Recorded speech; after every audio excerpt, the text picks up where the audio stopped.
নমস্কার, সবাই কেমন আছেন? আশা করি গরমে সবাই সুস্থ আছেন এবং ভালো আছেন।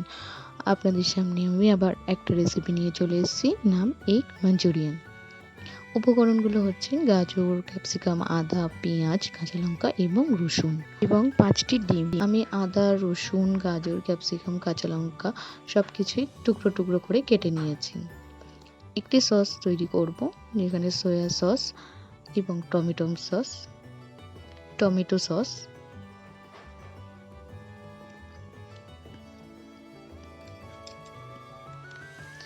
গোলমরিচ গুঁড়ো এবং ভিনেগার দিয়ে একটি সস তৈরি করব।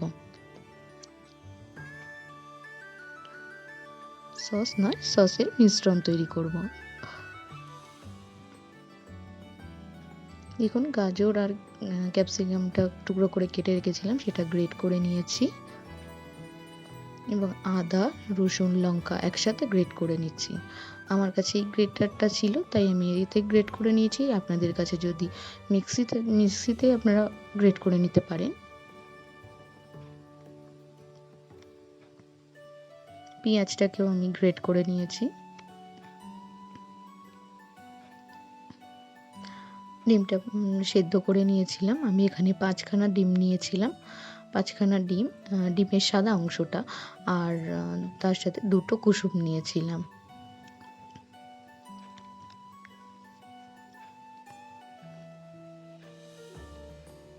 এই গ্রেটারটার সাহায্যে আমি ডিমগুলো গ্রেট করে নিয়েছিলাম। দেখুন, গ্রেটারটার সাহায্যে ডিমগুলো গ্রেট করেছি।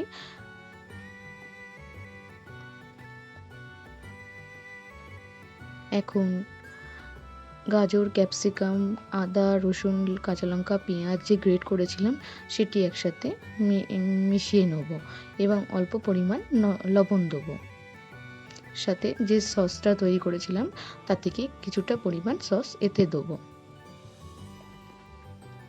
তারপরে কিছুটা কর্নফ্লাওয়ার দেবো, আর আমি এতে একটুখানি ময়দাও মিশিয়েছিলাম। তারপর বলের মতো আকৃতি শেপ করে এটা ভেজে নিয়েছিলাম। তারপর কড়াইতে একটু তেল দিয়ে আদা, লঙ্কা, রসুন বাটাটা, পেঁয়াজ বাটাটা দিয়ে দিয়েছি এবং গাজর, ক্যাপসিকাম গ্রেট করাটাও দিয়ে দিয়েছি।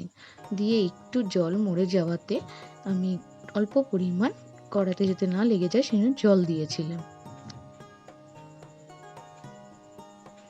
অল্প পরিমাণে একটু চিনিও দিয়েছিলাম যাতে একটু মিষ্টি মিষ্টি লাগে খেতে। একটি বাটিতে কর্নফ্লাওয়ার গুলিয়ে নিয়েছিলাম, সেই কর্নফ্লাওয়ার গোলা জলটা এতে দিয়ে দিলাম। দিয়ে সাথে সাথে নাড়তে হবে, না তো কড়াইতে লেগে যাবে জিনিসটা।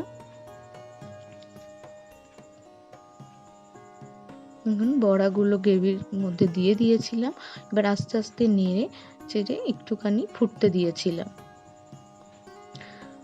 ঝোলটা একটু ঘন হয়ে আসলে আমি দেখুন নামিয়ে নিয়েছি। গ্রেভিটা ঘন হয়ে আসার পরে দেখতে কেমন হয়েছে, রেডি আমার এগ মাঞ্চুরিয়ান। আপনাদের যদি ভালো লেগে থাকে তবে লাইক, কমেন্ট, শেয়ার করবেন আর আমাকে সাবস্ক্রাইব করে আমার পাশে থাকবেন। ধন্যবাদ।